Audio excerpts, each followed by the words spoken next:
Apadambala. Oh, apadambala.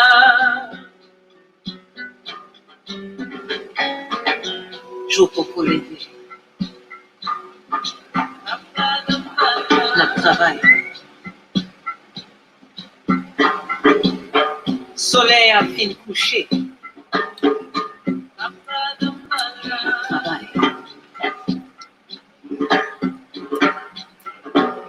The song says that the Haitian people are proud.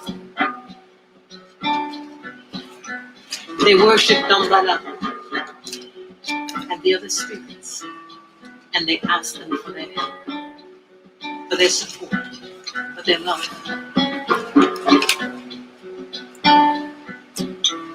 I would like to offer my thanks, my love, my gratitude to the spirits that surround me and that guide me every day of my life. Papa Dambala, Papa, Zazaka, so many others. Ooh, Papa Dambala. Oh, Papa Dambala. Papa Dambala, Dambala. Tu connais ma petite papa. Papa Dambala, Dambala, c'est moi protéger moi, papa. Oh, oh, yeah. Papa Dambala. Hey, you guys, what's going on? Welcome to another episode of Conscious TV. I'm so happy to see you all today. What's going on, baby mother Hershey? How you doing, babe? What's going on, Sammy Van? Watching the snowfall here. Oh my goodness. Yes, God, snow. I wish that's something that South Carolina knew. What's going on, Gary Shaw? Hey, nutritionist. What's going on, Sookie, baby mother? What's going on, second baby mother? Classy queen. I am here to have a great discussion with you all, with one of my really, really, really good friends, prophet, witch doctor, hoodoo priest, Bible scholar. He does it all. He is of no stranger to this platform, okay? We're going to get into a conversation regarding the African religion diaspora, okay? We're going to also talk about its compatibility or incompatibility with modern Christianity, okay? I know here in the Western world, America is a self-proclaimed Christian nation, okay? But is there room for intersections? Is there room for spiritual intersections? Where we're here to talk a little bit about all of that. Hey, Nikki, what's going on? KC, hi. And before we get into this discussion, I want you guys to thumbs up this video, share the stream out if you're comfortable, if you feel like there are people on other social media platforms that you participate in that could benefit from this conversation or find this discussion very interesting. Definitely share this out and help with the growth and the visibility of the kingdom. Okay, let me put up my banner while I'm here. Not that one. Where's my other banner? You know, there used to be a nice little cute banner that moves. Oh, there it goes. Okay. There it is. Okay, so with no further ado, I want to bring on my guests. Cosmic NEWAGE. Are you there? I am. Can you hear me? Oh, Father God. Yes, we can hear you. Thank you. Coffee drinker. Don't be making me blush this early, Scorpio wife. Okay? You're the beautiful one. I'm glad you're up. Hey, just be real. What's going on? Yes, I can hear you. I want to make sure that there's not an echo, though. So can you maybe do a little Ronald McDonald had a farm, E-I-E-I-O? Mic check 1 2 1 2. Okay, that's good enough. Do you guys hear any type of echo? I made something for you. What's your P.O. box? Okay, I'm going to email you, coffee drinker. You always gifting the kid. Always gifting the kid. Could you guys hear Cosmic? I want to make sure that audio is okay. before we proceed. Okay, Nikki, you said no. You don't hear echo? Do a mic check one more time, Cosmic? Mic check, 1 2 1 2. Did you guys hear Cosmic clear? And did you guys hear echo? Just give me a 1 if everything is good. If everything's good, give me a 1. Just want to make sure that we got the technical part of everything. Oh, that's pretty. Look at that backdrop. That's cute. Okay. You guys want to see me in full glory, honey. Okay, so how are you doing, Cosmic? All is well. All is well. Well, I'm happy to hear from you, and I'm happy to have you today to bless the kingdom. We love when you come through. It's been a while. It's been a while, and you know what? You guys already know whose fault that is. I'm faultless. So if it's been a while, you already know it's the other team at fault. I guess. Yes, God. Well, can you tell the people a little bit about you for those who might just be discovering your name and what you do and what your services are? And then we will proceed with our discussion for the evening. What might they want to know? Well, they might want to know who are you? What the hell makes you qualified to have this conversation? And maybe, in fact, what do you bring to the spiritual table? What's your identity? I am a Christian minister turned mystic. I was once, from the Holiness Apostolic Church, and I'm also a practitioner of the African diasporic traditions of Hoodoo, which is a African American preservation of our African traditions, our spiritual traditions, when we came over into the southern states of America. So that's a little bit about me.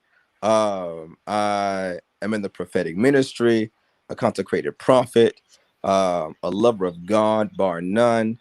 And I'm excited to have this conversation. I think that I'm also anointed and called to speak both to ministers and mystics and bring the fold back in again.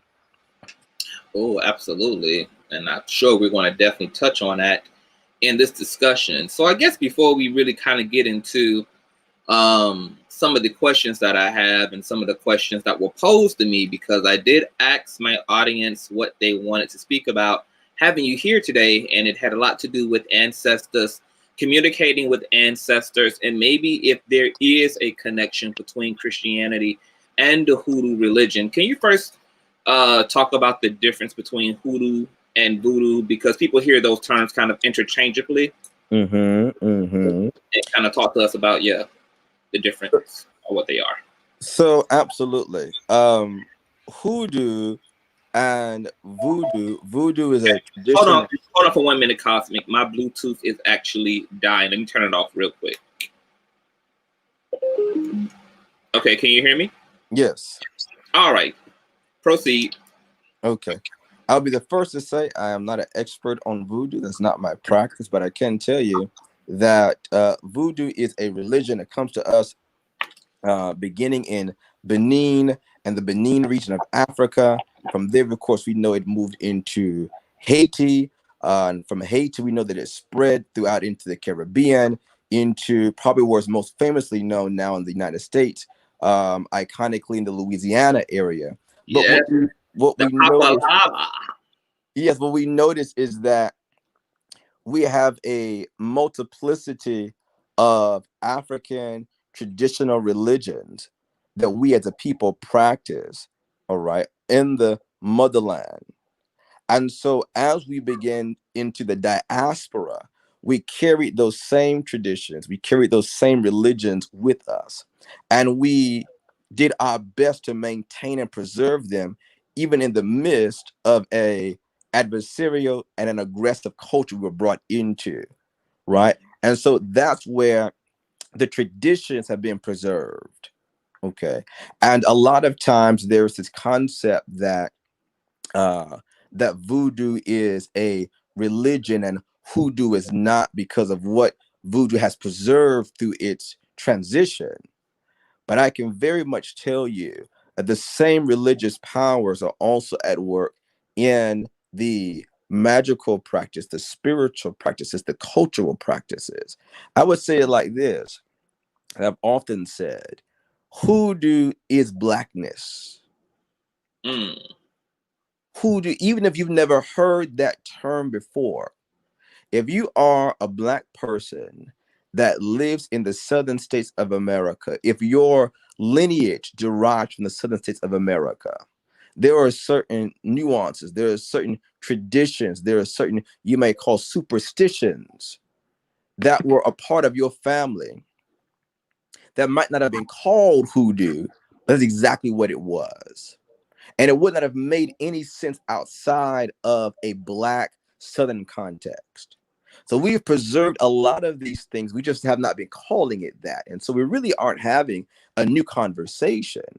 A lot of things that we're going to talk about tonight, people are going to say, oh, yes, I remember that. My aunt used to do that, or my dad would do that, or my grandmother would do that. And I never understood why they would do it that way. You know, why do we eat black-eyed peas on New Year's and things like that? All of these are parts of our spiritual tradition. Yes. Well, you just kind of prophetically jumped right ahead of me, because I was just going to ask, what are some of the things that have gone over our heads as kids or within our culture that is hoodoo, but it hasn't been necessarily labeled that or identified as that? I would say 99.9 of Black superstitions. Okay. 99.9 of Black superstitions come about, and they speak to and speak from those traditional beliefs. If you have a concept in your family that you can dream true, or dreaming of fishes means somebody's going to be pregnant, or don't sweep over somebody's shoes, or to sprinkle salt behind your shoulder, or or don't open up an umbrella within a home. on and on and on and on. Wow. So All what of are those these superstitions like connected to? Are those spells? Is there metaphysics behind those superstitions? So here's the interesting thing, is that in the African mind, the idea like spells as we know them is more of a Western concept, more of a Eurocentric concept. Okay. We were just practicing our traditions in the same way that you don't consider not opening an umbrella a spell in the house. Right? It's just a tradition. It's just a superstition. It was part of who we were and what we did. We did not see a difference between the magical practices, okay, and the spiritual practices. They were one in the same. We knew that by influencing the spirit world could influence the material world. There was just a common understanding. It was not a separate thing. In the same way, I would say that these are connected oftentimes to remembering our African roots, okay, to remembering the spirits that we work closely with, that we were in remembrance of, even in the motherland, or even earlier on in our lineage. So a lot of these traditions that we carry are quiet or secret or tongue-in-cheek kind of wink wink at the spirits who still walk with us as a people, whether we know them by those names or not. Yeah. Can we talk a little bit, because I also want to go back to the slaves and the practice of hoodoo, etc. But do you, when it comes to the language, like living in modern times, even as a mystic myself, it's been interesting with me choosing the words to describe spirit. So I kind of am in between the term spirit and the term consciousness, or the term spirit and the term energy.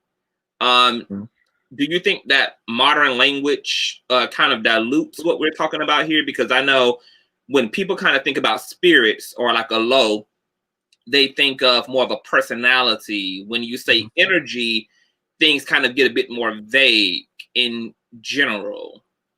So this is a very, very good point, because I have my personal opinion. Some of my students would disagree with me. And we talk about, or she said, what we're talking about are what is called the models of magic. Or in other words, what are the philosophies of our day? So the oldest magical philosophy is a spirit model. All right. We interacted with maybe even invisible beings that were independently conscious, independent of human interaction. They existed without us even knowing about it. They were not dependent upon us. So, in other words, just because we did not believe in them did not mean they did not exist. We had a spirit model, and we interacted with them as if they were conscious, independent, possibly invisible or intangible and audible beings. All right, that's the spirit model. Now, we also begin to, as time went on, as culture went on, the next model we began to adopt would be what we would call, as you were speaking of there, the energy model. Okay. And so this energy model says that actually these spirits are not conscious per se, meaning that they have their own will, they have their own independence, they have their own intention or personality. They are really just, I like to say, dumb energies, in the sense that they're just forces of nature or forces of the spirit world. They cannot be appeased, they cannot get angry, they have no ego, I guess would be the word that you would use, right? They're like the elements of the earth: a fire, wind, water, air.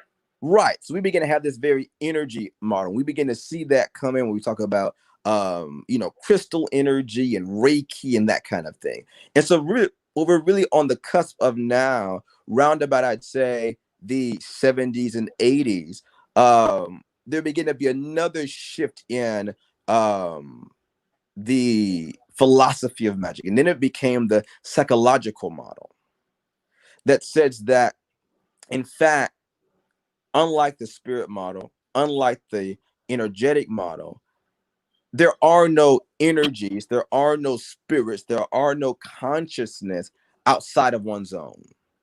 And so any type of spiritual experience, what we might call a mystical experience, is really a projection from the unconscious. Yeah.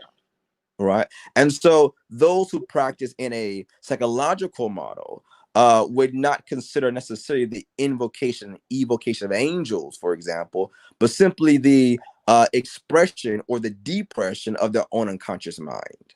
So we've gone through various different models, if you will, philosophies of magic. I myself still hold to a spirit model. Most of the ATRs, the African traditional religions and African diasporic traditions, hold to a spirit model.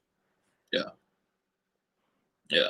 I know that even in the New Age arena, even when it comes to like astral projection and remote viewing, there are some attitudes of you're not having an outer body experience. It's really more so of an inner body, a inner consciousness experience.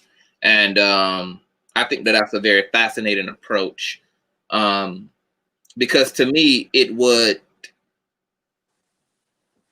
it makes sense with the kingdom of heaven being within man, that everything external to us is a projection of that kingdom in one way, shape, or form. Now, kind of going back to the ancestors,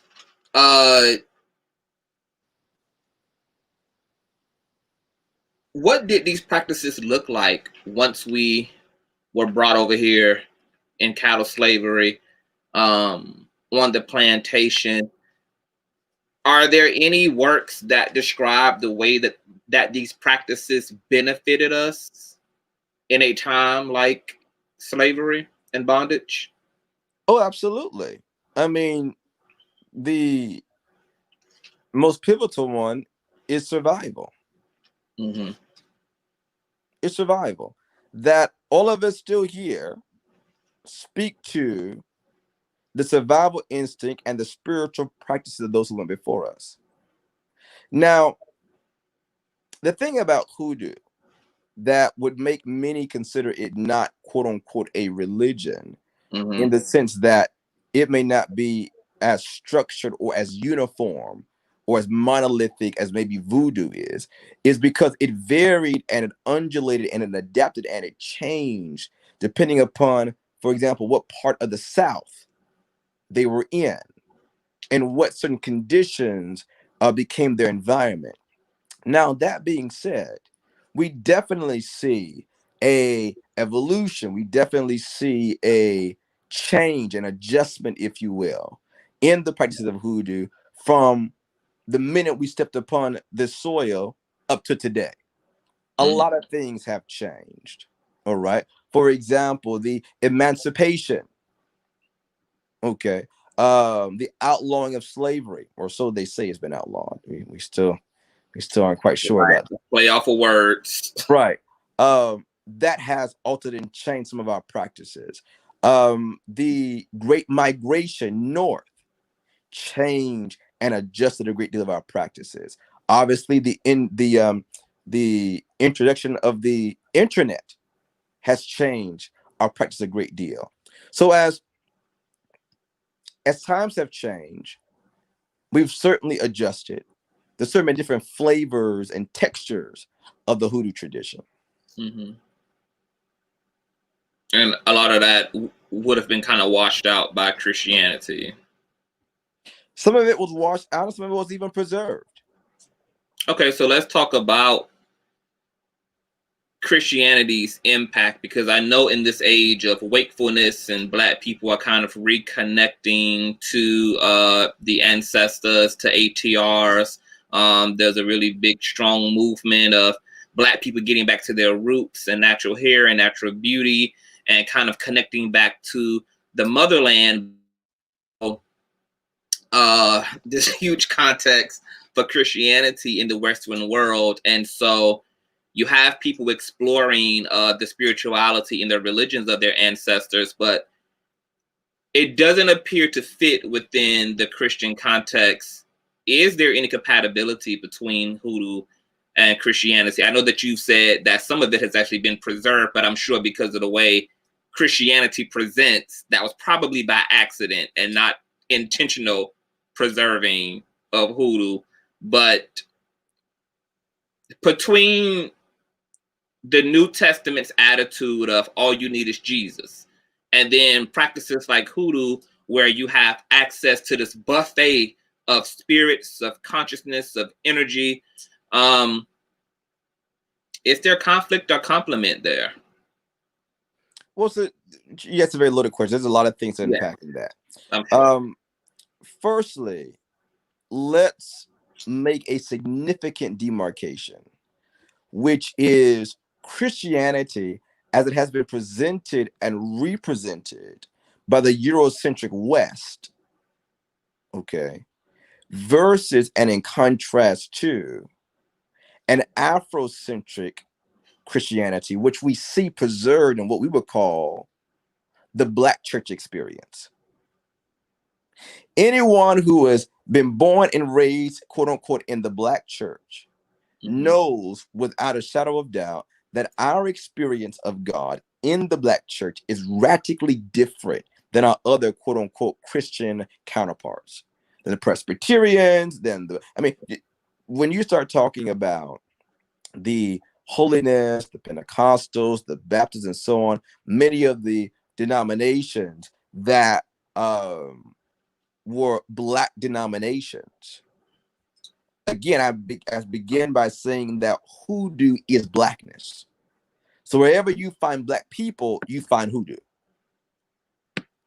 Even in the Black church.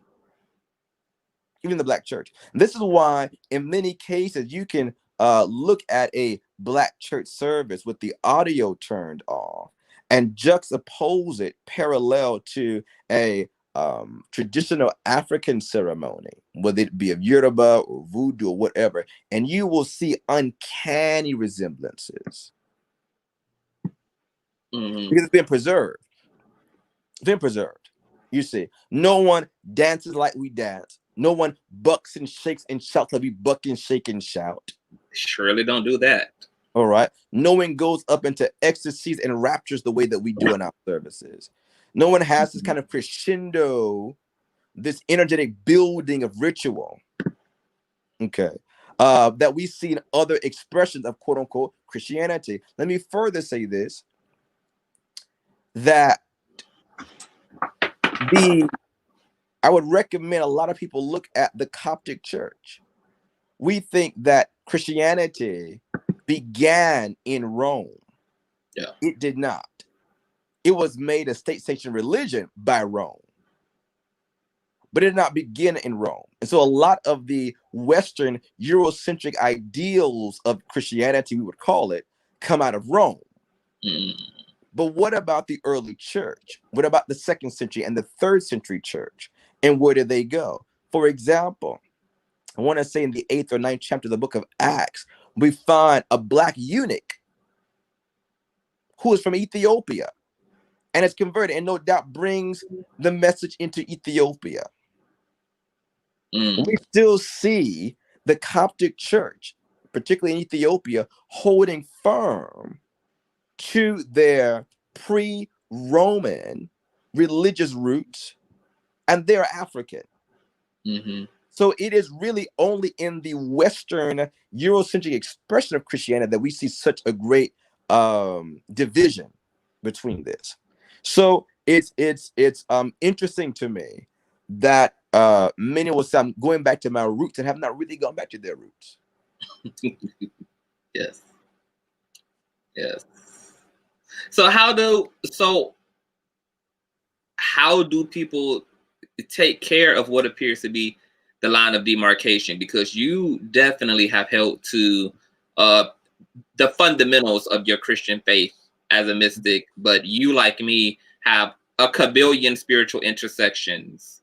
So your experience of Christ has been very universal and encompassing, like mine's. But how has that been possible for you?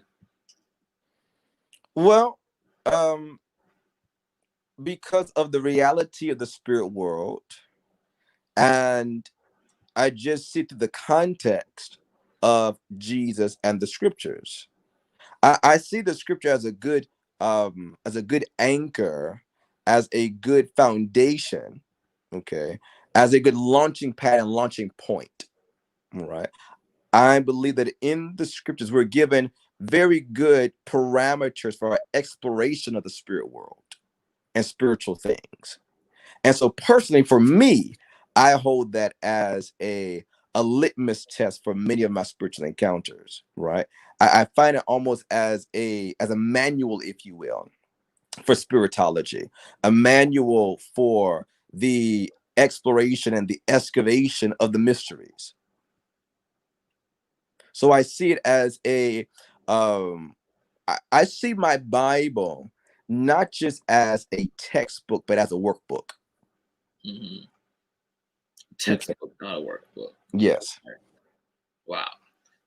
So some people in the audience have a question. Casey Wellington, if you can speak to this, says, please talk about the original Bible written in the caves of Ethiopia, which talks about the man-woman child and not the male-centric man-child ghost of the Catholic Church.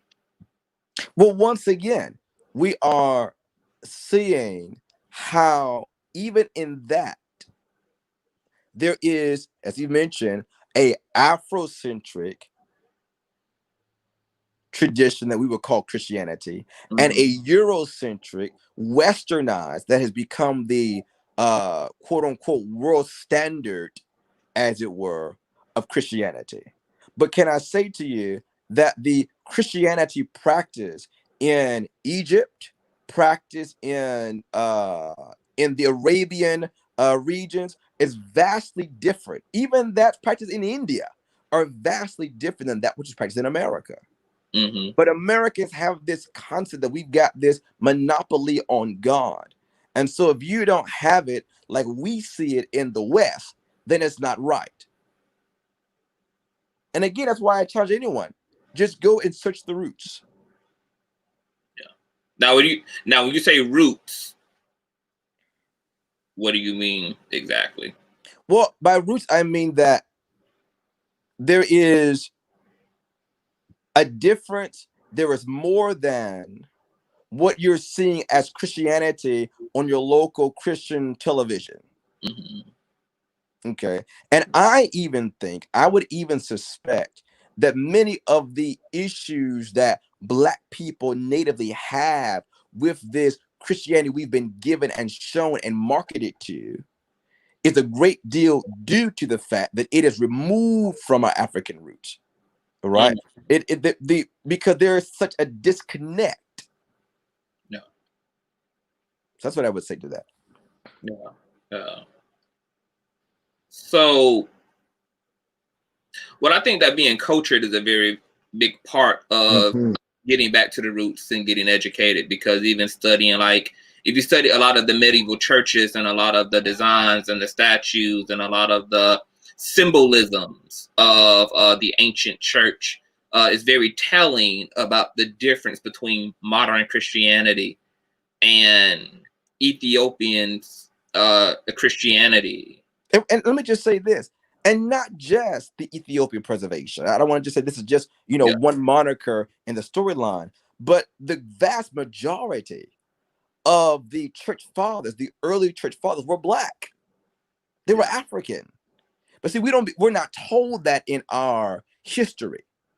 You see, we think it's just decided again by Rome. But many of the councils were called by African bishops, African church fathers that were intelligent, that were scholars, that were geniuses of their day. Yeah. I want to get to She Royal B's question, but I want to ask you first, kind of on with KC's question. As a pagan yourself, how have you felt about, because it seems that a lot of the African traditional religions are more matriarchal centered versus Western Christianity, which is obviously more male centric. How do you understand a more male oriented religious system versus this kind of more motherly goddess spirituality of Africa, or at least some parts of Africa, I would say?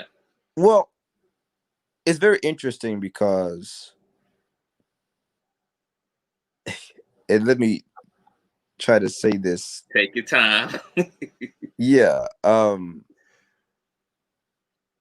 Because I don't want to be unduly offensive, but I also want to just speak plain on the matter. Well, we do specialize in offense here, so which is that white people have this uncanny ability to pick up something and completely derail its original intent to suit their own agenda. I remember doing a show, somebody asked me just very directly about Jesus. And I did a show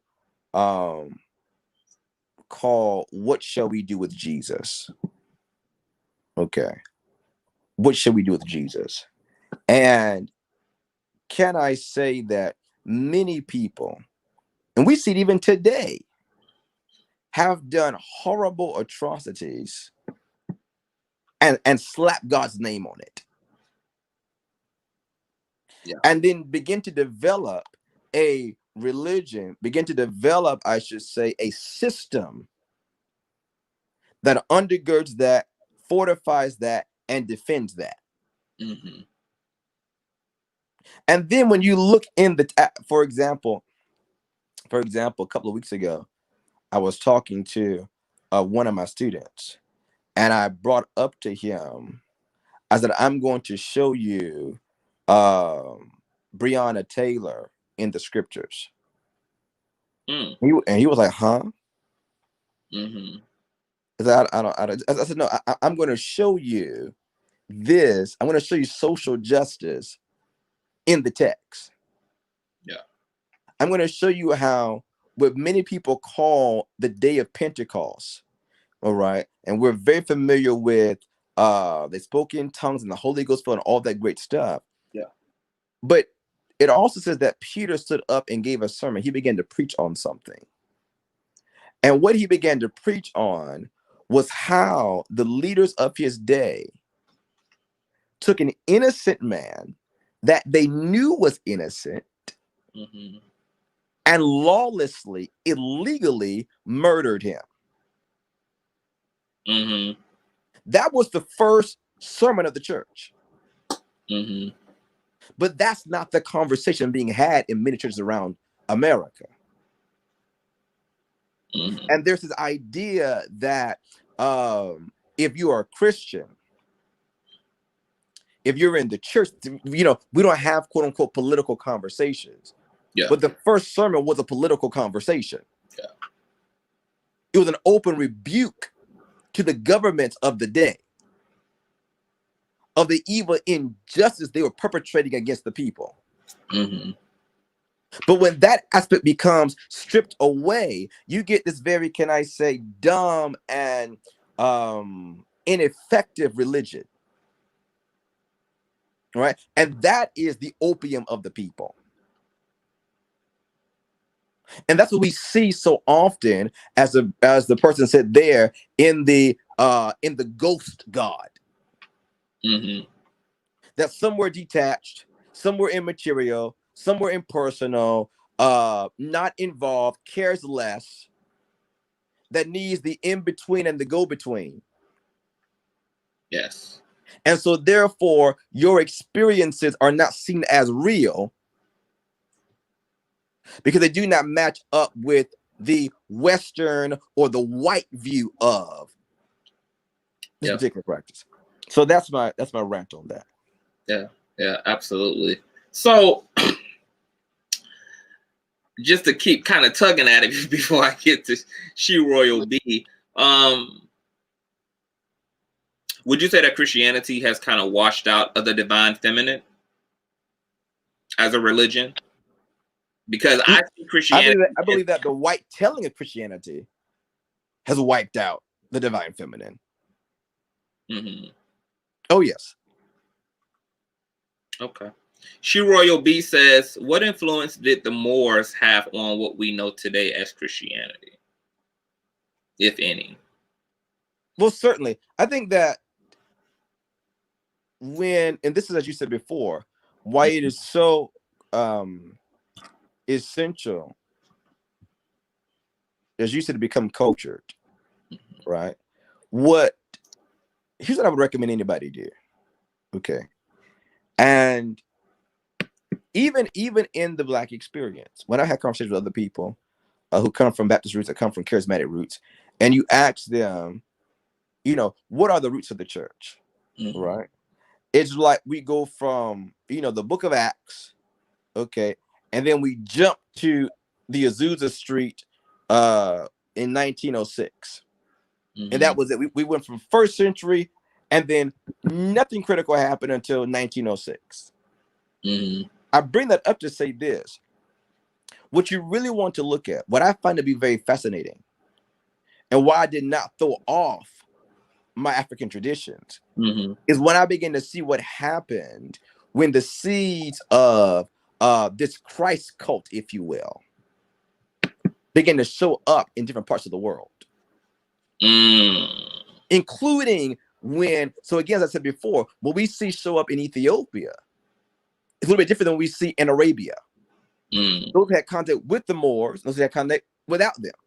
So we see that there are these, and this is what was one of the big issues. This is kind of what led to a great deal of canonization, is because there would be various expressions of what I like to call the Christ cult in different parts wherever it went. So, for example, if you just look at the Christian apostles, okay, and where they took the message to, it began to be influenced by that culture. So, for example, the quote unquote Christianity that we would see that happen as a result of the apostle Mark going into India, okay, it's a little bit different than what we see when Luke sent the gospel, based upon the people it was being brought to. You see, so I think that we cannot really have a very full conversation without having that as our backdrop. Yeah. That again, as many traditions are, there was no monolithic version of it until Rome came. Let's understand that in the first 5 centuries of the church, we had about 8 different mystery schools. Okay. Yeah. And they had various different beliefs, various different cultures, very different doctrines that they taught and espoused. For example, and by mystery schools, we would say today, like theology schools today. Okay. But there were about 5 to 8 of them that were existed at one time.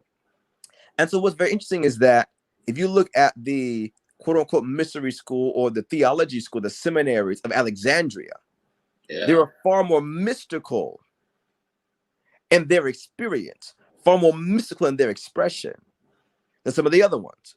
Like, for example, not to ruffle any feathers here, but really 5 out of 8 of the original mystery schools had a very, very different belief in hell than we do today. Can you talk a little bit about that? I don't know why I brought that up. Well, let's just say that Rome was the one that kept this very punitive view of hell. Okay. When we look at many of the documents and testaments that were in circulation at that time, all right, even by many of the church fathers, even, for example, some of the writings of the early apostles, many might say, had a view of hell that was redemptive, a view of hell that was universal, a view of Jesus that was very universal. Right? That when he began to speak of sheep not of this fold, there were many different original authors who saw that more than just those who were Gentiles. So again, if we don't, I think this is why it is so essential, especially Black people, that we actually go back beyond the 1900s as to how the tradition came to where it is today. Oh, that was your period on it in the Senate. Yeah, that's it. Okay. I'm reading some of the comments here, and everybody's loving this message and understanding that pretty much all roads lead back to the same spiritual point.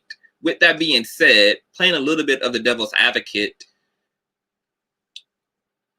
is it essential for a Native people to be connected to the spirituality that is organic to them, if indeed all spiritualities, all religions essentially are birthed kind of out of the same womb, meaning that some definitely are more potent if they're closer to the womb, some are more diluted the more they've been kind of copied and refined and copied and refined. But if indeed, if all the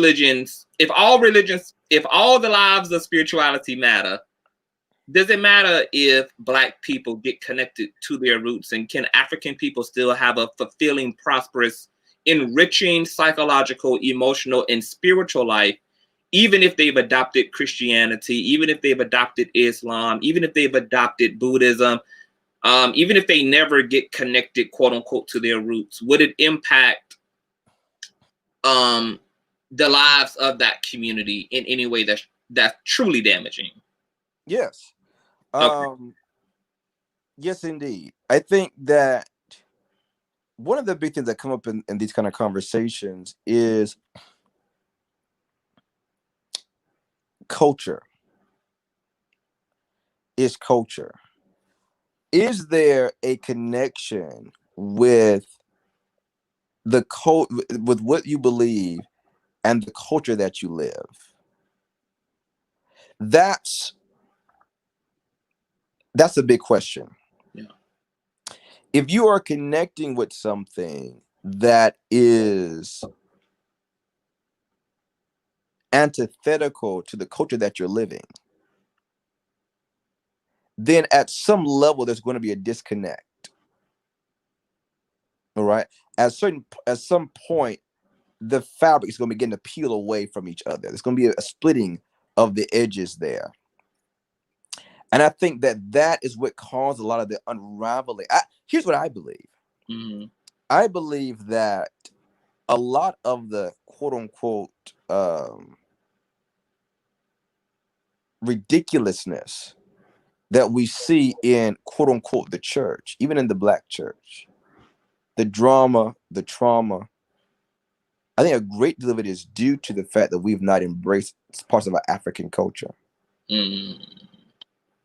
I believe what we're looking at are the psychological effects of adopting a Eurocentric, Westernized view of Christianity. Yeah. So can I stop you right there real quick? Because I don't want to lose it, and it just came to mind. So with what you just said, when speaking of the Bible, when God went to give the gospel to the Gentiles, to give them a doctrine, a theology that was different from what they served and what they perceived. How do we take what you just said about it being significant for a culture to be connected to its roots versus seeing an instance like what I just mentioned in scripture, where God gave a culture, gave a community, gave a people something different from what they had, expecting it to come full circle for those people? When we look at, let's say, for example, Jesus as just the center of it all. Okay, I know you were Jesus freak. And then just the center of it all. What is very interesting is that Jesus and the early apostles, and I think this is something critically different than what we do today in quote unquote evangelism. And I have my air quotes. You can't see, but I got my air quotes going on here. And I told some of my God kids this too, because they're also going to be ministers and things like that. And so I told them, I said, you need to be very careful that you don't try to make the scriptures and make your message relevant. That's a modern era that we do. Yeah. When we look at the models laid out in the scriptures about how Jesus went about it, even how the prophets went about it in their day to their own people, how the apostles went about it, was not to make their message relevant, but to show that their message was already relevant. So, for example, when Jesus shows up on the scene, he understands where people are coming from. He said, listen, don't take my word for it. Search your own scriptures. They speak of me.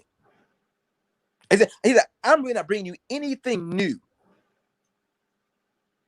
He said, search them. And he would always refer and say, this is that.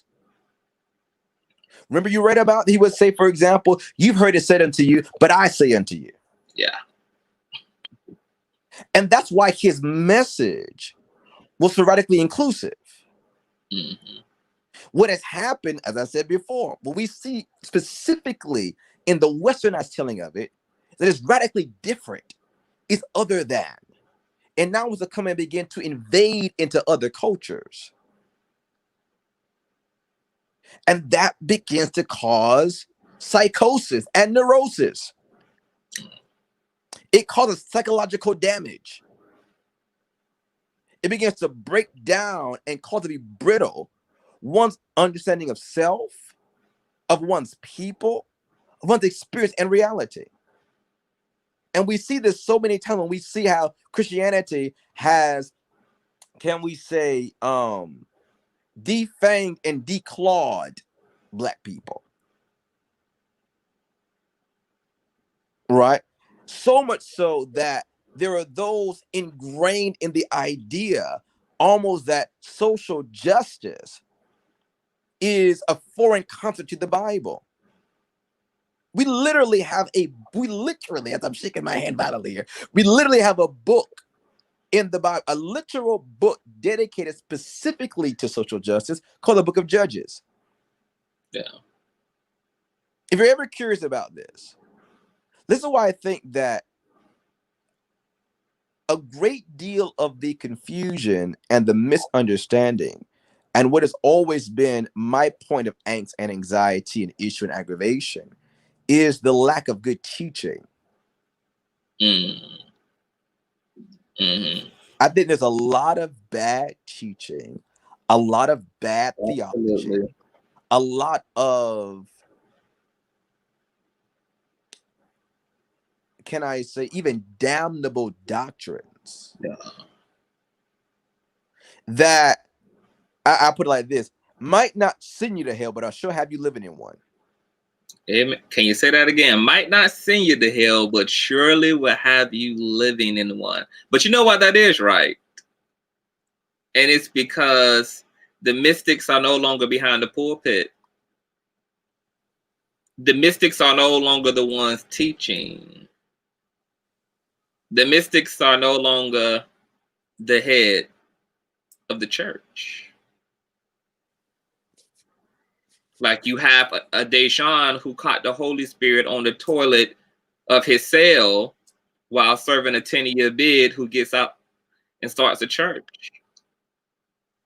Which is fine. You can do that. Which is well, you know, I personally maybe beg to differ, because earlier on in this conversation, you also mentioned the mystery schools, and something that I really appreciate about a lot of indigenous communities as it relates to the way they built culture and community and even spirituality was there seemed to be order and an infrastructure.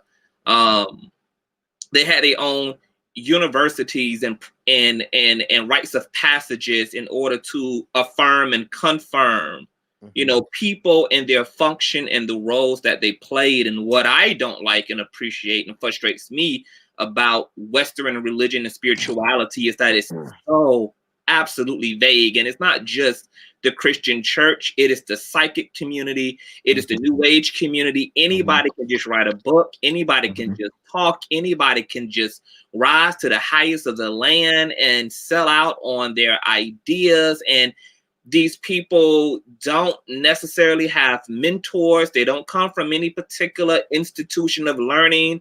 And I think that that may also feed into a lot of the problem and why there's so much of a disconnect between the spiritual communities of America.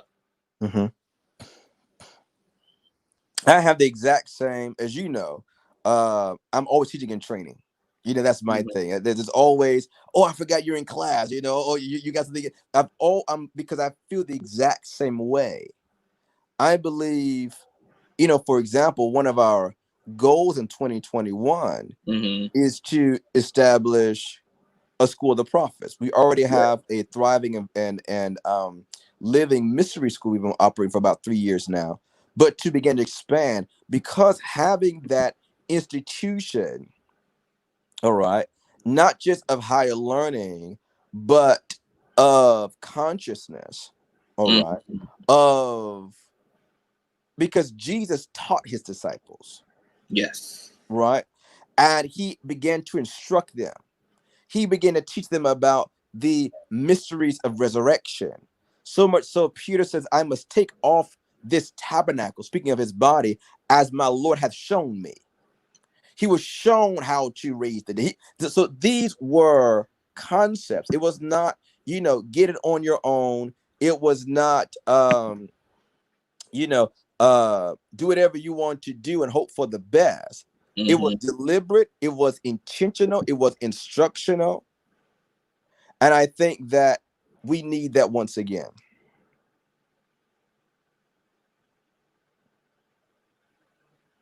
Yeah. Yeah. Yeah. That's so.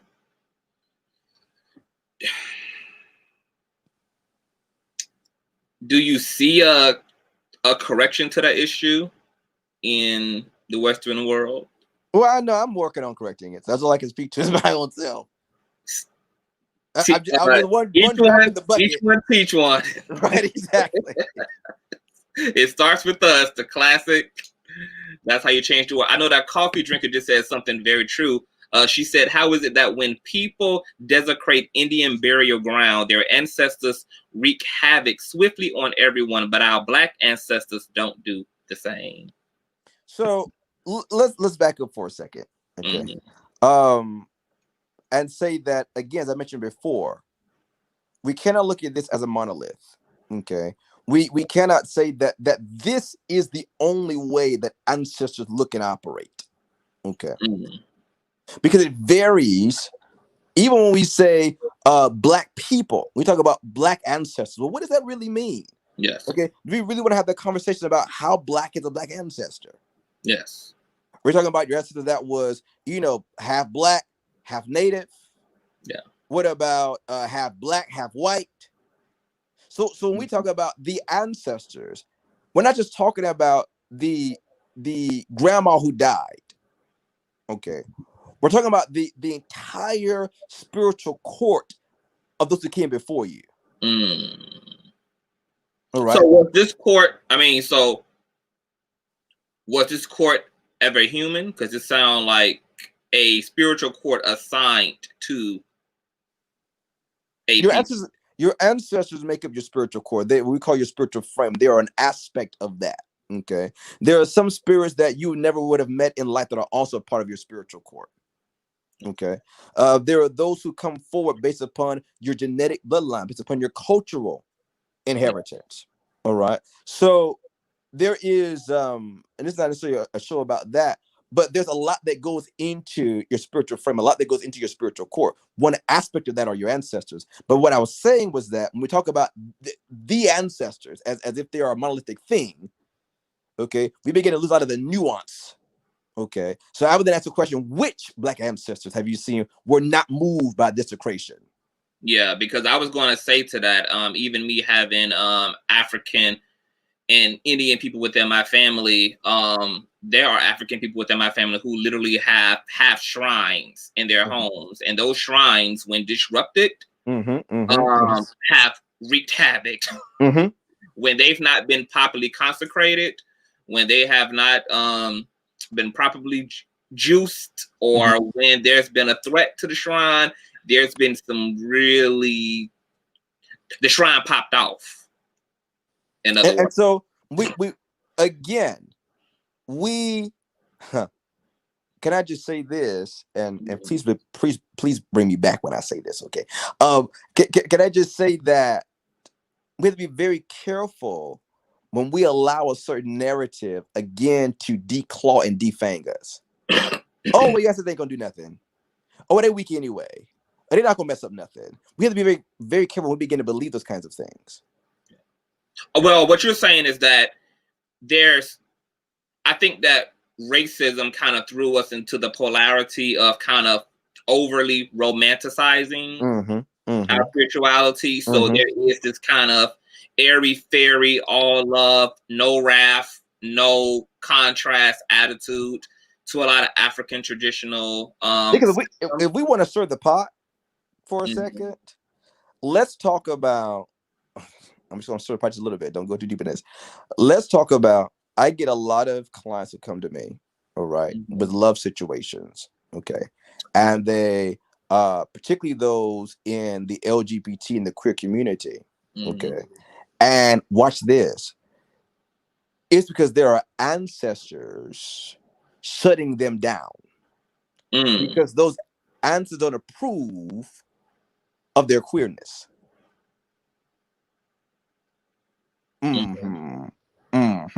Now, when you speak to priests of traditions, they'll talk about this, how the ancestors may have to be appeased or elevated so that no longer becomes a stumbling block in that person's path.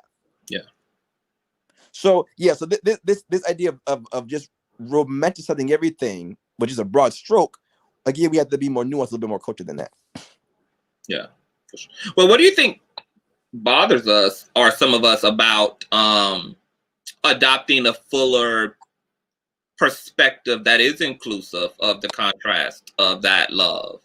Because, to be honest, I would want within my spiritual system there to be kind of a military component, Mhm. or a little bit of a rah-rah, because I believe that spirituality is not only to be used to inspire love. I also believe that spirituality is to be used to protect and to And defend. to defend. Mhm. Absolutely. Mhm. Absolutely. This is again why I bring up about we can't be allowed to we can't allow it to declaw and defang us, right? Mhm. You have a powerful army of warriors who are ready and waiting. Mhm. Right? We begin to see a lot of that begin to stir up in America recently. Yeah. Right? With the overturning, the burn it all down. There's an aspect in our genetics that pulls from. Yeah. You see. So yeah, don't when we talk about the ancestors, let's not become selective. And a lot of, as you said, a lot of the new age does that. A lot of this second community does that. When they begin to have commentary on African systems, they know nothing about. So for example, they want to cross-pollinate ancestors as another word for ascended masters. Yeah. We have to be very, very careful about that kind of redefinition of things. Yeah. I was just going to say, I mean, who is to say that the injustices on this land done by white wickedness on land that has the blood of black slaves still crying out from it isn't responsible for this social injustice, for the social upheaval that we're experiencing. Absolutely. Yeah. So speaking of whiteness, I've noticed, and I know that me and you have had conversations, private conversations, about how we've noticed that there seems to be a lot more of the white community actually interested in hoodoo and voodoo, and actually taking up the spaces as teachers and gatekeepers of this information.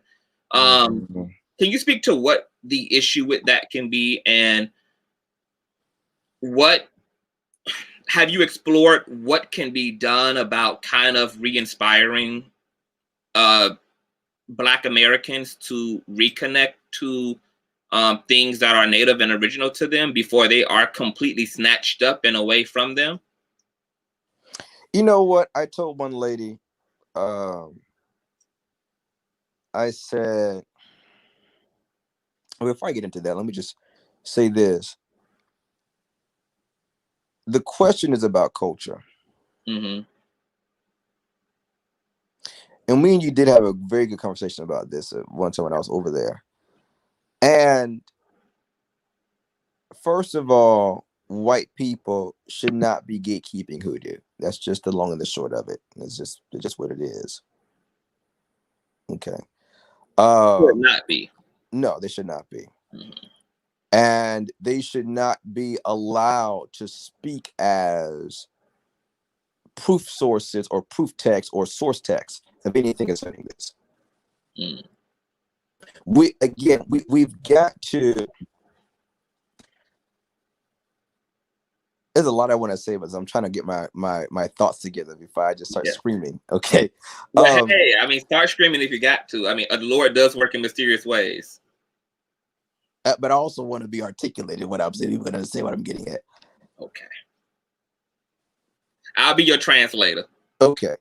So there are have white people experienced hoodoo? Certainly. Okay. I'm sure that when Big Mama came over to nurse the children, somebody onlooked something and saw something. Absolutely. Mm-hmm. But is that your culture? No. And you're going to have a major problem trying to work this system outside of its culture. And that's how the corruption happens. Mm. I'll give you an example of this. There are certain parts of that become whitewashed that become watered down. Like, for example, you don't hear, quote unquote, the white voices talking about hoodoo in the context of social justice.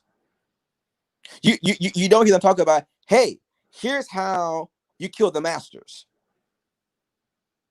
No, we don't have that conversation. That's why you're not qualified to talk about it. You're not presenting the whole truth and nothing but the truth. You can't, because you're not a part of the culture. There are going to be certain disconnects you can only see by observation, not by experience. Your quote unquote spiritual practice is going to be very different from me, because it's going to be filtered through your white privilege. You don't need money work. You just call daddy. You need to dominate your boss, because in most cases you are the boss. So you're not qualified to speak on these matters.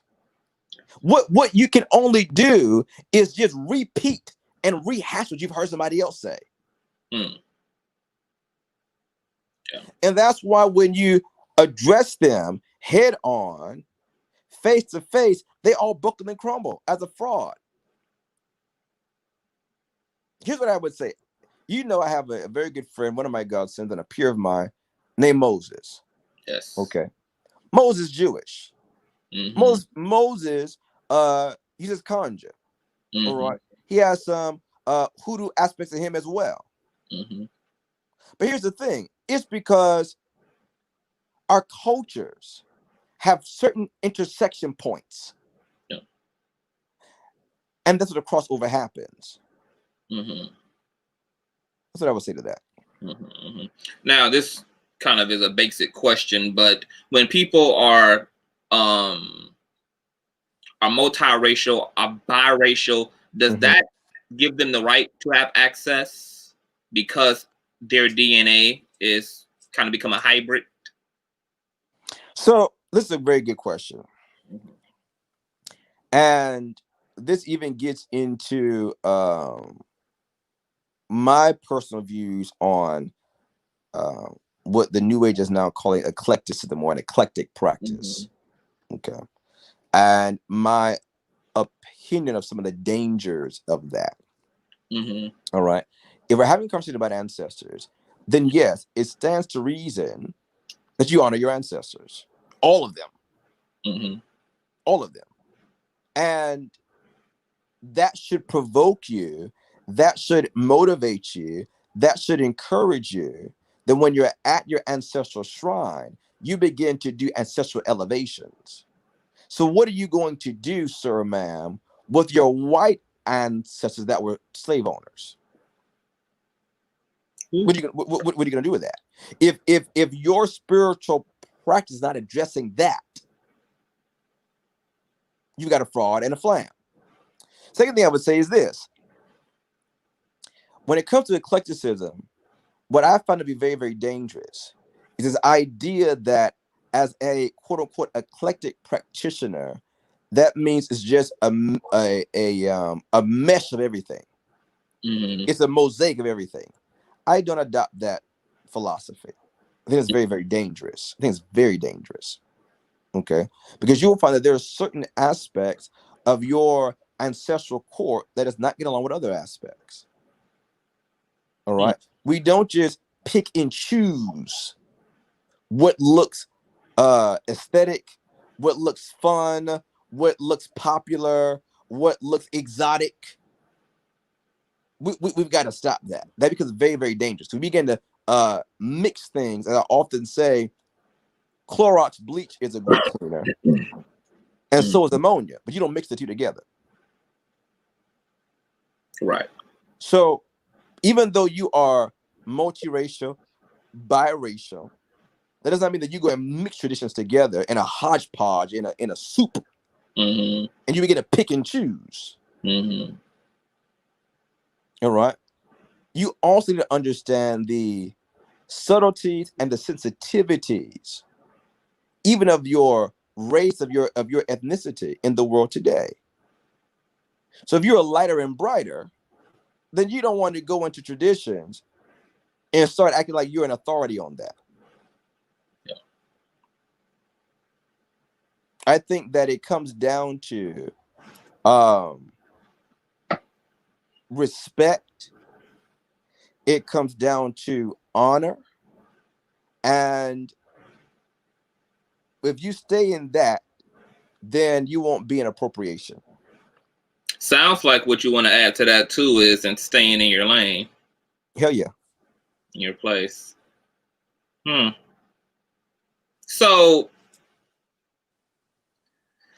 it seems that multiracial or biracial people always find themselves in kind of a jam, either when it comes to the way they're socialized, as it relates to the way that they relate to their culture and their heritage, or even now, even speaking spiritually. What do you think about the idea of different ethnic groups breeding amongst each other? It doesn't ever seem to turn out well when you get to the cultural part or the metaphysical part. It seems like things are more difficult for biracial or multi people on the surface and below it. So, well, this is a long way from Christianity and Hoodoo, but and we're going to get back there. We're going to slingshot back there because I got some things I want to get back to after you answer this question. This is what I would say. I'm not going to put one person's experience as better than or less than or worse than anybody else, because I can only speak from my own experience. But I can say that it's certainly different. Of course. I can certainly say it's certainly unique. Yeah. Okay. So I'm not going to say that this is a worse, that they have a worse experience than anybody else. I'm sure we can find somebody else who has a worse experience than they do. But it certainly is different. Certainly is unique. Certainly does call for understanding, information, wisdom, and strategy. And that's exactly what I would suggest. If you're going to engage in this without any type of strategy, then yes, you're going to end up fucking up and being a fuck up. Yeah. Okay. So you brought up your disciple, your student Moses. Mm-hmm. Very interesting. A few months ago, you and I was doing some deep spiritual work regarding some things. We're not going to tell the fuck all my business. And there was something that Moses had sent to you to give to me. Mm-hmm. And your instruction to me was to carry this with me everywhere I go. And I have ever since you gave it to me. Mm-hmm. I didn't think about this until I had kind of opened up on my platform over the weekend about a car accident I was involved in 2 months ago. And when I was speaking about the incident, I think it was Sunday, I mentioned how there were so many supernatural components to that accident, from just how I even got off of the interstate safely, without working windshields, without a whole missing window, and literally being blind as a bat, that just being able to successfully get from the interstate to the ramp was miraculous in and of itself.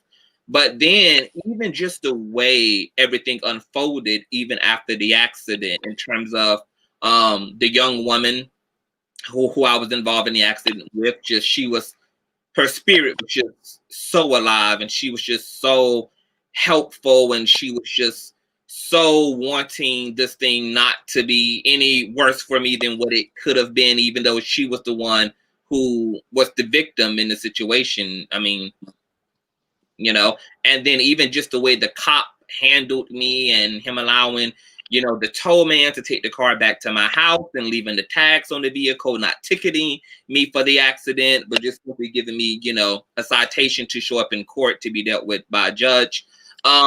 Everything was so supernatural. It didn't click to me that I had my favorite backpack, my favorite leather sling bag with me that night, as always, because I carry my money and everything, my credit cards, all that good jazz around in here. And in this little slot here is where I keep this. I'm not going to open it up, but this is what you gave me. Mm-hmm. Mm-hmm. Mm-hmm.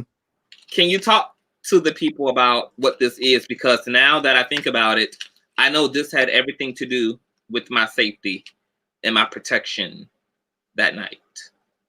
Yeah, so what we picked up from Moses was a traditional Hebrew protection amulet.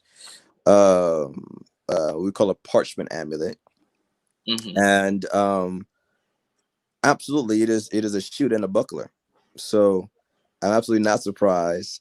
These stories and these narratives are so common in my line of practice, of just against all odds, in the most bizarre, strange. I was against every last single one of them that night I got into that. Back was totally up against the wall. Miraculous. Absolutely. And it, nothing less than wonder working. Wonder working. So can you tell me the difference between this and, I don't know if I'm pronouncing it right, VEVE? Is it? Oh, yeah. So with Is this a form of that? Is this a VV? A VEVE? No, so we're different with different cultures here. Mm-hmm. The Vaves are obviously a part of Voodoo or Voodoo culture. Yeah. As a connection to the Loa, okay, of Voodoo. Okay. Now, when you say these terms, please get your teaching on. I want you to explain things as if you're talking to people who have no idea what you're talking about when you say the Voodoo, when you say etc. Okay, so Voodoo would be the traditional name of what we now call Voodoo. Okay. Mm-hmm. And the Loa are the traditional spirits of Voodoo. Okay. Mm-hmm. Is that you would consider angels as traditional spirits of Christianity, right? That's the what populates that spiritual world. And the Vaves work as there's so much depth to that. It's very hard to give you a ... definition. Okay. But there's certainly symbols that connect, that call forward, that honor the Loa, the traditional Loa of Voodoo. And many different systems and traditions have these symbols, all right, that serve a function in their respective traditions. Yeah. Yeah. Would that be similar? Or would that be similar to some of the symbols and things that we've drawn, like doing certain rituals that you and I have done as it relates to contacting the angelic realm? Absolutely. So what we're doing is we're really cutting into the fabric of reality, an access point, a door, a honoring, a reminding. I really can't, there's some of this can't really be put into words. It has to really be experienced, which is part of the nature of African traditions. Is that not so much of it is written down. A lot of it is very much oral tradition, right? Some things, I can't even say in the public forum. I don't have licensure. I don't have permission to discuss some of the mysteries just because this video is going to be, up on YouTube for just anybody to stumble upon. Right. But what you have there from Moses is a traditional Hebrew amulet written on parchment, that was done in ritual, done with deep meditation. When we talk about the powers of the Kabbalists, when we talk about the powers of the ancient rabbis and the powers of the Hebrew letters, all of that comes to bear in the way that Moses approaches his amulets. That every stroke of the calligraphy pen is intentional. There's not only a recitation of a divine name of God, it's not only a recitation of every specific letter, but there's also a meditative stance one has to be in to activate, if you will, the ink on the page. So it's not just you copy a stencil. No, it's almost like channeling the divine through you and pouring that out over a surface or That's a great way of saying it. Into a vessel. A transference. Absolutely. Wow, that's wonderful. So, speaking of ancestors, what is the benefit? I guess just boiling it all down. What do the ancestors? What is unique about working with ancestral energy versus angelic energy, or versus working with familiars, or can ancestors be said to be familiars as well? So it's interesting because I won't say every time, but many times when God introduces himself to people in the Old Testament, he introduced as a God of the ancestors. I am the God of your fathers. I'm the God of Abraham and of Isaac and of Jacob. This idea, oh, that's not the Bible. Yeah, it absolutely is. You got to be blind not to see that. The ancestors serve as a touchstone of the journey our people have traveled over eons, and the wisdom we've picked up, the capacity, the genius we've picked up, the ability we've picked up, that remind us of who we are as we are, right? And so what you have just there, even before you get into angels, you have a already working spiritual court, spiritual system right then and there. Mm-hmm. If you're having money issues, there was somebody in your family who was good with money. Yeah. If you're having issues, you need to be defended. You know, there was that uncle that always had a shotgun. You see, so you already have at your in your spiritual court an endless army, if you will, of allies and help. Yeah, that's what I would say is the benefit. Do you know what I think of when I think of ancestral energy? What's that? I think of a love and a guidance very close to home. Mm-hmm. Like versus the other spiritual bodies, absolutely. Elemental, etc. That it's ancestral energy is like having access to a family that's almost close. I think ancestral spirits, honestly, are as close to a physical family, but from a spiritual context. Yeah, they're certainly closer to you than angels are. Yeah. Okay. When you're in the kitchen and you're cooking, but you don't need a recipe because grandma whispering in your ear how much to put into. Yep. It's that intuition. It's that intuitive cooking. Right. That's the driving. whisper of your ancestors letting you know, oh, baby, that's too much of that in there, you know, or add a little bit more in there. I don't think that we look at those very practical examples as supernatural as we should. I remember growing up, because now that you say that, I remember growing up and I would have certain talents. Like I would be really good with working with my hands. Like there would always be something wrong, like with the stereo or the VCR. I sound like I'm talking about prehistoric times saying stereo and VCRs, and I would have no knowledge, and I would just get behind that thing and just start moving stuff. And my mom would be like, "Boy, you need to be an electrician. You are good with this stuff." He was like, "Your grandfather was good with this stuff." Yeah, I think that it comes so unconsciously to us that we don't even realize that there's connection between natural things that we're doing naturally, or talents we have naturally, or how we naturally navigate certain things that may be connected to our ancestors, our greats, and things being passed down.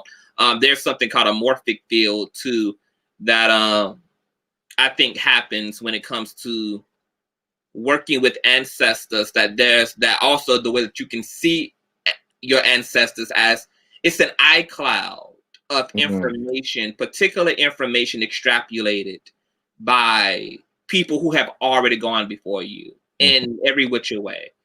And you get to plug into that iCloud and access that information and that knowledge and that wisdom from there. Whether it's 2 generations back or 80 generations back, but that the experiences, the information, the abilities, the things achieved, spiritually, intellectually within your lineage is what you're plugging into when you're connecting to ancestral. It's almost like an inheritance, almost like being an heir to a kingdom, being an heir to a throne. That's what I think of when I think of ancestral energy and working with ancestral bodies. Makes sense? Oh yes, absolutely. I love that your analogy there to like working in the cloud, because this is also referenced in the book of Hebrews that we are surrounded by so great a cloud of witnesses. Yeah. And I think that's as apt a description of the essence as any. Yeah. Yeah. So bringing it kind of in, Hoodoo and Christianity, what does that look like for you in your walk? What has been the as the tongue-talking root doctor? As the tongue-talking root doctor, it looks like tongue-talking. So where does Jesus fit within the grand scheme for maybe like Black Africans who also want to hold on to the things that they found valuable or the things that have become personable for them when it comes to their Christian faith, versus also connecting to, you know, African traditional religious systems? What is, where does Christ fit in? You know, Christ is said to be the complete sum total of it all. So how do we stay expanded and learneth while not seemingly contradicting our Christian faith? If that's the thing. I'm just going to say that I can only speak from my experience. So this might not be for everybody. Okay. Yes. Good. And for me, Jesus is as Peter says, he is an example to us. Right? He's the firstborn of many brethren. He's an example to us. And I certainly see him as the epitome of a mystic. Yeah. I see him as someone who has gone to the Jewish mystery schools and graduated with honors, and gone to the Indian mystery schools and graduated with honors, and gone to the Essene mystery schools and graduated with honors, and gone to the Egyptian mystery school and graduated with honors. COSMIQ. Yes. This might explain why the hell he was gone for so long in scriptures. Right, exactly. I mean, 18 years, you know, that's a lot of schooling. And he comes back to his people, and I would say to all people, and presents, as you said, the sum total of it all, right? He said, I have not come to do away with the law, but to fulfill it, to bring everything back into order and balance. So for me, Jesus is very real to me, very alive for me. I still pray in that name. I still work miracles in that name. Yes. So, and you still banish demons and devils and ghosts in that name. I cast out demons in that name, certainly. And in my experience, again, that's all I can speak to. It has stood the test of time. Yeah. What's interesting about what I think is missing from the formula of a lot of Western's society, and I'm kind of in this 333. I just noticed that, but I'm kind of keeping it there because we are Americans and we're in the Western world. That's where I live. I can't speak for the way that any other, you know, nation of people have kind of been socially engineered, but as an American and dealing with Christianity, it's very fascinating to me because we don't have mystery schools. We don't have systems of learning. And I think something that the church fails to really speak about, which I would love for them to speak about, is this process of learning that even Christ had to undergo. You don't hear about that.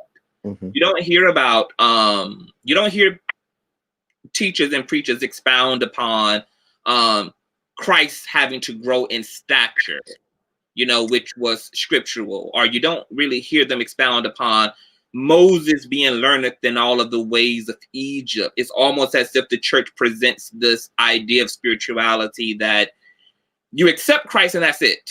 That's it. Because the church is not doing the teaching anymore, and so they cannot present to you people who've been taught themselves.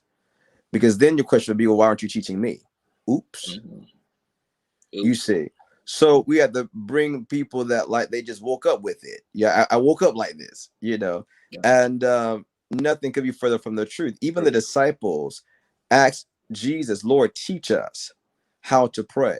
So, you know, my specific reason for being on the planet, my purpose for drawing breath every day is to recognize, to raise, to release, to develop, and to teach and to train the next emerging generation of spiritualists, you see.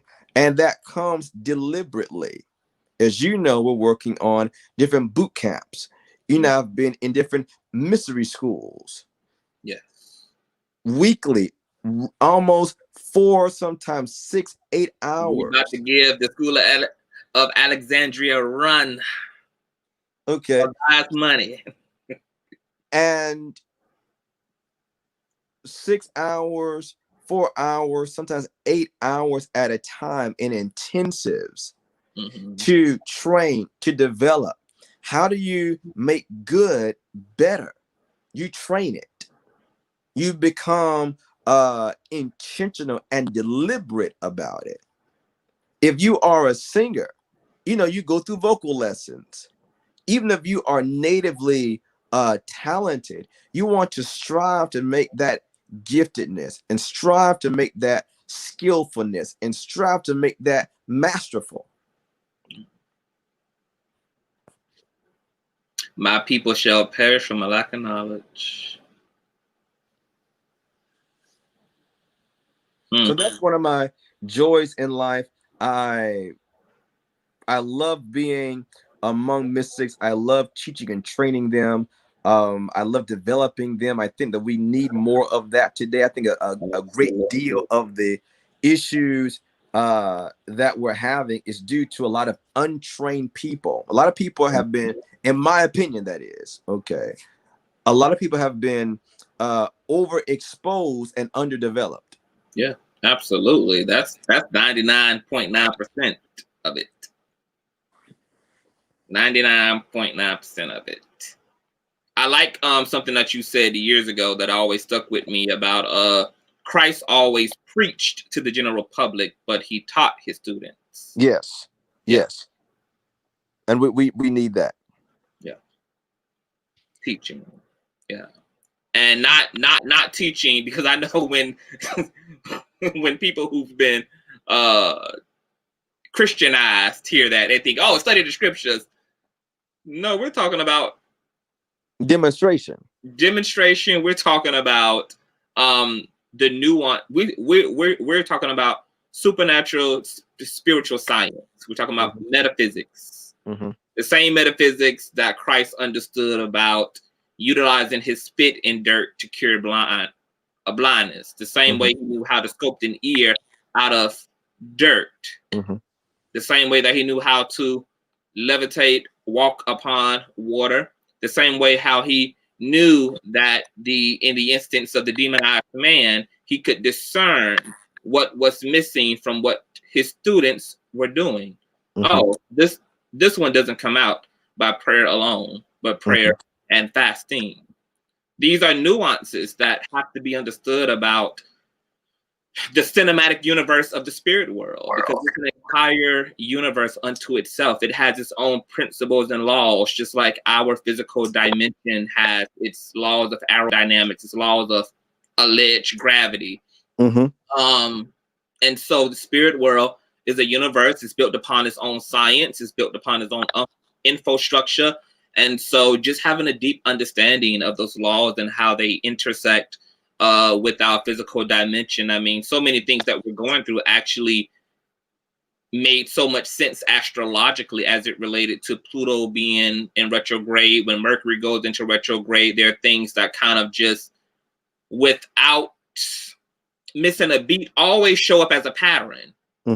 When these signs and seasons and systems move in the way that they move and their impact upon human consciousness, and that's missing from Western religion so much. We know that Western religion is failing itself and doesn't understand its metaphysics. That's why it has long-term handicapped members.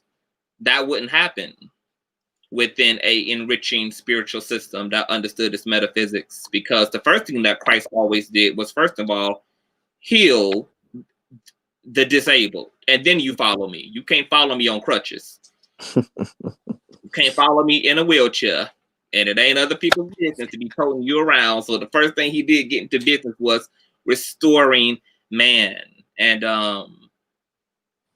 but it's clear that Western religion has kind of become a sitting place for a very high principality. And now there's wickedness sitting there where the holy maybe once was. And so just seeing, I know that the church isn't going to be restored unless it's through the infiltration of the mystics. And there are a lot of people, as people were saying in the comment section, who are leaving the church, have left the church. People are waking up. Black people are waking up. Minorities are waking up. People who used to be deeply devout Christians are waking up. And they might not be waking up to the extent of wanting to throw Christianity completely away, but they just know that there's something more. That there's something that's not being expounded upon. They can feel it intellectually and they can perceive it intuitively, that there's something, that there's lots of things and loads of things just missing. And they're right. Much of it is missing. So I'm really looking forward to mystics kind of coming full circle. We are going to wrap this show up, you guys. But before we get out here, if you guys have any questions for Prophet or myself, this will be your time to leave it in the description. I mean, not in the description box, but for you to ask your questions in the comment section. Before I let you go, Cosmic, can you tell the people about the New Year's prophetic readings that are going to take place on this here lovely platform? Yes, absolutely. So you've been so gracious to extend your platform to myself and some of my students. They've been in a series of very intense training. They've actually been in a prophetic boot camp in our Oracle program. It's a 12-week boot camp to train them on over 100 ways, not only to hear God, but to prophesy. And so they're currently, there's actually week 3. Yes. I'm going to run to the restroom real quick, so just carry on. Okay. So they're currently in week 3 right now. And as Davion said earlier, my teaching style, my training style is not just to give you information, but to train you. That means that you should be able to demonstrate on demand. And so heretofore, at the end of every week of training, they have to demonstrate to a live audience. They have to prophesy to people they've never met before, never seen before, never heard of before, based upon the techniques and the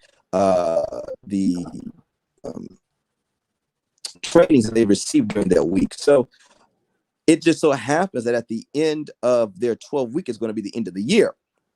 So we thought it interesting to bring them onto Davion's platform at the end of the year and let them really showcase to all of you and everybody on Davion's platform what they've been learning. So yes, we will be prophesying concerning your new year. We'll be declaring the counsel of God and the word of the Lord to you. What you can expect, what is heaven saying and whispering concerning you and your future. So I'm absolutely excited about it. I'm just grinning from ear to ear and cheek to cheek. I am so proud of what they've been able to accomplish so far. It just reinforces the idea that Davian was mentioning about the necessity for training. The necessity for training. There's so many people who are in ministry or even in the prophetic who have never been trained, you know. And Ezekiel 13 tells us, beware of the prophets who are foxes. They've not been trained. They're wild. They aren't a part of a prophetic order. They're not a part of a prophetic company. They've not been submitted to anybody. They just woke up one day with a dream and a vision, and they just start telling everybody about it. But there are protocols. There are techniques. And this is exactly what we see in the scriptures with the school of the prophets. And so we're doing a prophetic boot camp until the end of the year. And then God willing, in 2021, we'll actually be establishing our school of the prophets. Yes, God, amen. We speak it and proclaim it. So it is. The people also want to know where they can find you at. So where can't you find me? I'm on Facebook, I'm on Instagram, I'm on YouTube. You can find me online on my website at COZMIQ.com, KHOZMIQ.com. All my things are linked into that. You can find me on Facebook at COZMIQ. You can find me on Instagram at COZMIQ. You can find me on YouTube at the Conjure Chronicles there. So I'm all over. I try to be present and approachable. And if they get lost and get confused, and just simply type in Dr. Cosmic NEWAGE. Yeah, really, you really just gotta Google my name. Just type in Cosmic and Google will direct you. Okay. Well, I was looking at some of our old videos on Facebook, and we need to recreate some of that commentary. Okay, what do you think? The series that we was doing about astrology and the Bible. Okay. That was really dope. And of course, we will be recreating the prophetic reading show on New Year's, so that's going to be epic as well. But you can't be a stranger anymore. Oh no.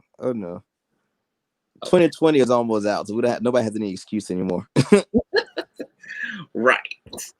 Well, there you have it, you guys. This has been a Hoodoo. You know what? One more question before we get out of here. Mm-hmm.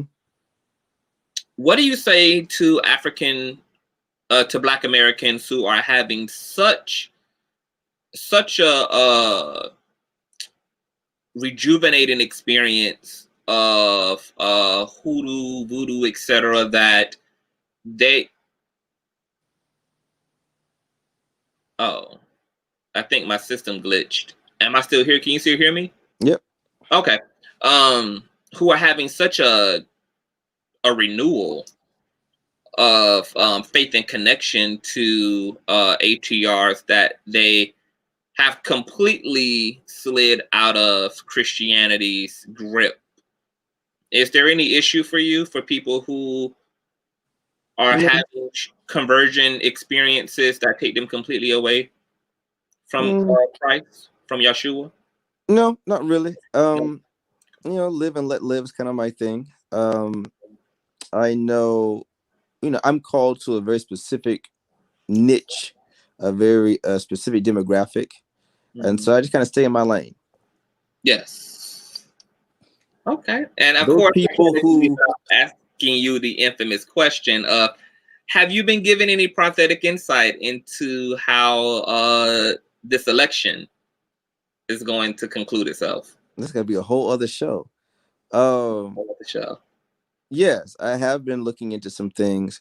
As you know, we've been prophesying, considering what we've been seeing in 2020 since October of last year. And we've seen God be faithful to his word. The things that came forward have been coming to pass in very rapid succession. We've got these things dated and time stamped and recorded and transcribed even. So I think that this could be another show. Okay. Can you give us a hint in terms of who it's looking like? Who is looking like? Well, it's going to be the next leader of the pretend free world. Well, Who's one going of to the be the things, next pretend leader of the pretend free world? well, I will say this. I was leaning into November prophetically. Mm-hmm. One of the things I kept hearing was the word unprecedented. I think we're going to be more stunned and shocked, not by who emerges, but by how they emerge, and by all of the circumstances that have just become unprecedented, never before seen, bizarre, unusual, that bring them to their prominence. So I think that it's not even so much about the person that's going to have the most effect, but what avenues they go through to secure that election, that I think is really going to be very startling. But again, I'm just gonna tease you a little bit with that. They can go on many of my other platforms. I've spoken about this on some of my Instagrams and whatever, with very specific, names, dates, and times kind of situation. But I just leave it at that for right now. Okay. A Purple Lover said, I think my daughter may want to learn from you, Dr. COZMIQ. She also said, may I ask, what is the student in waiting? Yes, our student in waiting program, when we've done a mystery school before, it has been on a application basis that then is confirmed with a spiritual consultation, right? I go before my shrine, I consult with my spirits as if this individual has, or if I have permission rather, to teach them, because there's a lot of mysteries that are going to be revealed in the mystery school, and people can look perfect on paper, no issue there. And my spirits, for whatever reason, may say you don't have permission to train them, all right, in this field. And nothing against them or against me, it's just what my spirits have said. So the student waiting program is you can still get your application in. And every time we get, I think like 5 or 10 applications, we go back and go through an acceptance process. So that's what that means, student in waiting. It's an application, basically. Mm-hmm. Okay. And can we get just maybe 1 or 2 practical tips on how one can maybe connect and fill out their ancestors if they're looking to connect? Well, one of the things is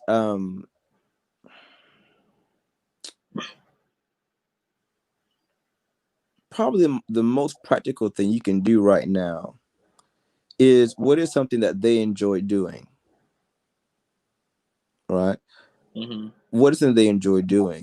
Maybe you want to give to a charity, or give a donation to a charity that sponsors one of their interests in life. Okay, maybe granddad was a part of the local bikers club.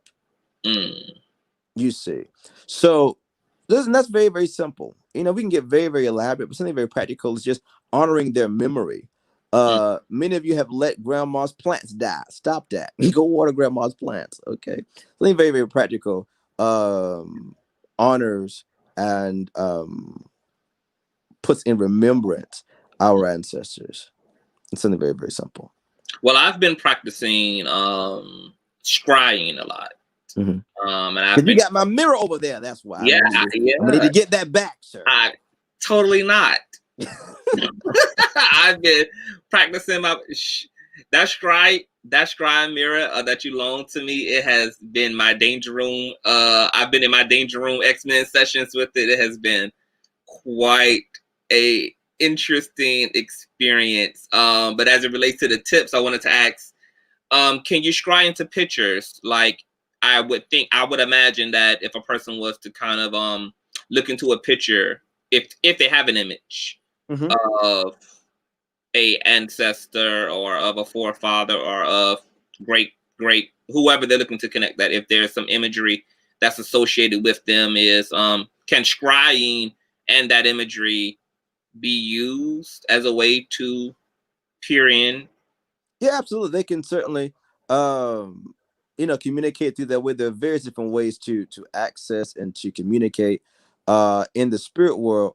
You know, one of the most common of them is simply to have a glass of water on in a space that's been, what we can say, separated as a space for the ancestors, right? Mm. A glass of water and a white candle comes to mind.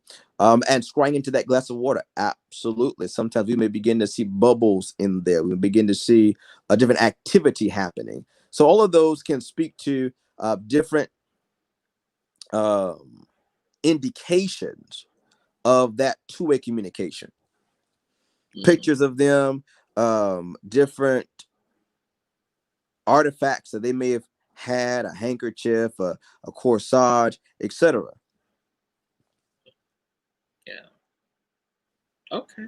Okay. Well, you guys have heard it first. The rest, you have to go be inducted, okay, into that mystery school in order to learn the fullness thereof. But I want to thank you so much for taking time to speak to the kingdom. It's always an enlightening dialogue, as always, and I've got to have you on to do more of this. I mean, I want to peel the people's wigs back. You know, I want to get into everything that can be gotten into, because the people are awakening and the people are hungry for knowledge. They're hungry for interconnectedness.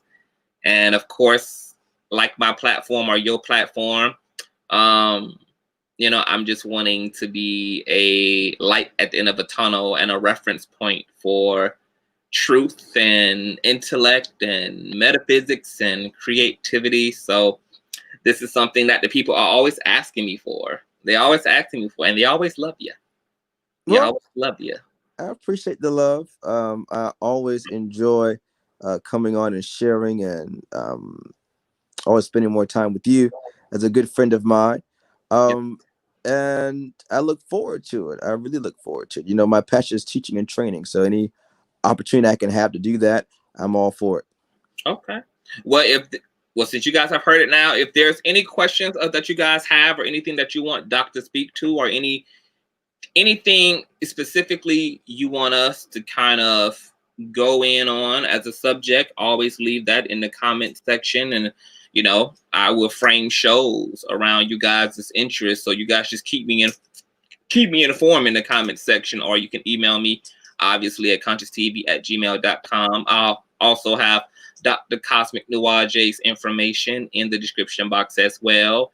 And I want to say, God bless, stay non-stressed, okay? And let's end the year on a real high vibrating note. 2020 has been interesting, and it's damn sure not over. But God is all about the turnaround. So just stay lifted, stay encouraged, stay strengthened. Know that you're not alone, okay? And God is still in the earth, and God is still in you. Anything you want to say to the people before we head out, Cosmic? I just hold them all in the light of God that never fails, and God bless them all forever. Amen. I touch and agree with that. Well, see you guys later. I love you all, and this concludes another episode of Conscious TV. Bye.